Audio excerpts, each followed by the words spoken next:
Just put this in perspective for a minute. I speak on average about 120 words per minute when I speak on the Senate floor.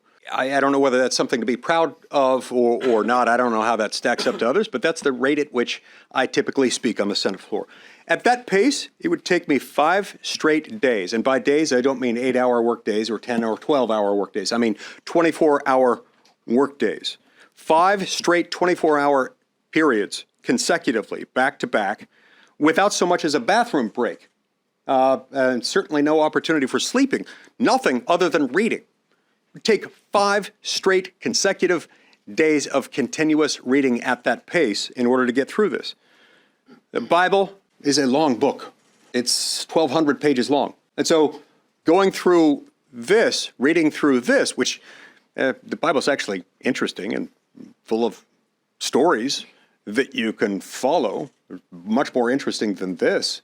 I mean, even when you get into the depths of Habakkuk, you're not dealing with stuff like this. But you'd have to read, to get through the same amount of text, you'd have to read the Bible 3.5 times during that same period and be able to comprehend it. And unlike the Bible, this stuff can't be really read on its face and understood. It takes cross-referencing to understand all of that. This monstrous spending bill clocks in at 4,155 pages. It was released in the middle of the night. We've had it for only a few hours. And now we're being told Congress needs to vote on and pass this thing on an expedited basis. Some are saying, within the next 48 to 72 hours. By doing that, they're acknowledging the fact that they're treating what is fundamentally a legislative proposal. I mean, let's be serious about this. This is a handful, like 4 or 5 people in Congress wrote this. They put it together. They introduced it in the middle of the night, early morning hours of today. And now they're wanting to collapse all hearings, all floor debates, all discussions in earnest about this and say you just have to pass it because this is what the process is. Well, the process is this way because time after time got enough members who agree to support these things without even having voted for it. Some of our colleagues must have magical powers, powers that I can't grasp or even understand. Because one of the reasons why this works is that think all 50 Democrats agreeing in advance they'd support it, and you've had between 10 and 20 Republicans agreeing in advance that they would support it, even though essentially none of them have seen this. I've got friends on the Appropriations Committee, including some who are subcommittee chairs or subcommittee ranking members on there who hadn't seen it. Yet they didn't know what was in it. So magically, those 50 Democrats and those 10 to 20 Republicans who pledged their support for it, before it even existed, they somehow knew what was in it. Well, it wasn't just that they were clairvoyant. It's that they were sort of bought off piece by piece, person by person. And I don't mean bought off in the legally corrupt sense, but in the sense that it's a corrupt process. You hand out enough special favors here or there to get this or that proposal, this or that funding priority in there. You throw out 7,500 earmarks, and you're going to get a lot of people to jump on board. That isn't right. It used to be that the legislative process involved reading and debating and discussing and amending. It used to be that once a bill like this reached the floor, after it had gone through a full committee markup process, that you would still have an abundant chance on the floor to debate it and discuss it, because most people on the committee in question are not represented. Most people not on that committee have never had an opportunity by the time it reaches the floor to weigh in. So we had that. But today, it seems that we have to beg and plead and barter for any amendments, and we're made to feel guilty about it in the process. They have the audacity to hold off on this thing deliberately by design and release it in the early morning hours of December 20th, having scheduled a shutdown the day before Christmas Eve, and then tell us that it's somehow on us unless we eagerly jump onto it and read it. Why is that a problem? Well, it's a problem because, again, it's 4,155 pages long. We get desensitized to this over time. The complexity. Complexity in law is itself a subsidy. It's a corrupt subsidy that subsidizes the wealthy and the well-connected in this country. 4,155 pages long. I've got a number of friends who have detailed a number of the more absurd examples of the carve-outs that they've used to barter and thereby procure the advance votes of a number of my colleagues, some of which are absurd. A few of them were identified by my friend Scott Parkinson.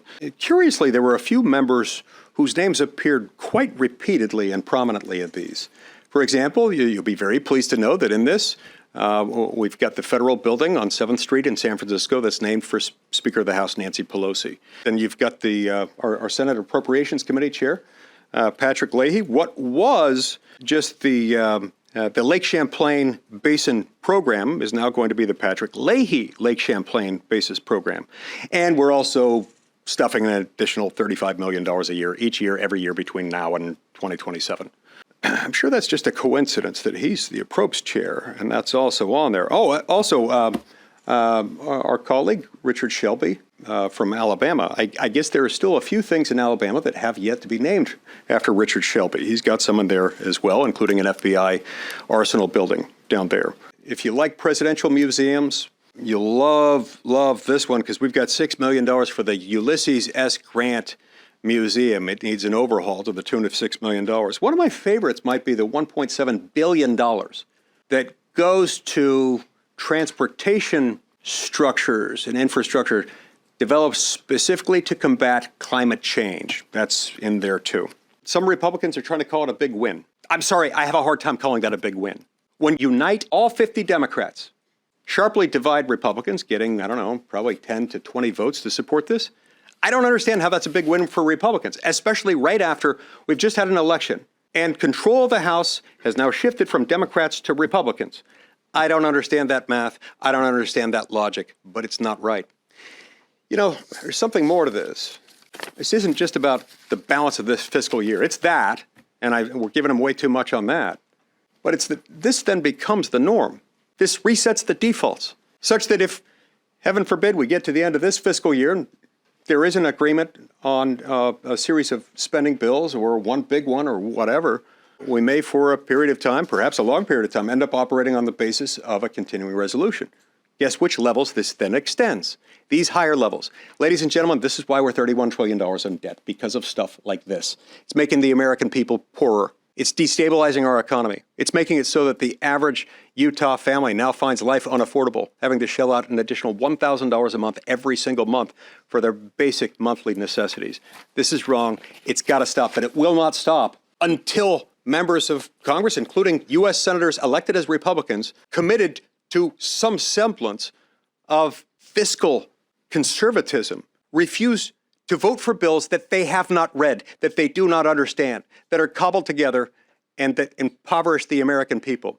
They do a lot of good, but most of that good is for special interests and for the popularity of the politicians who vote for these things, who will get a big bump for the moment when they get praised by the public and by the media and by the special interests for passing this thing.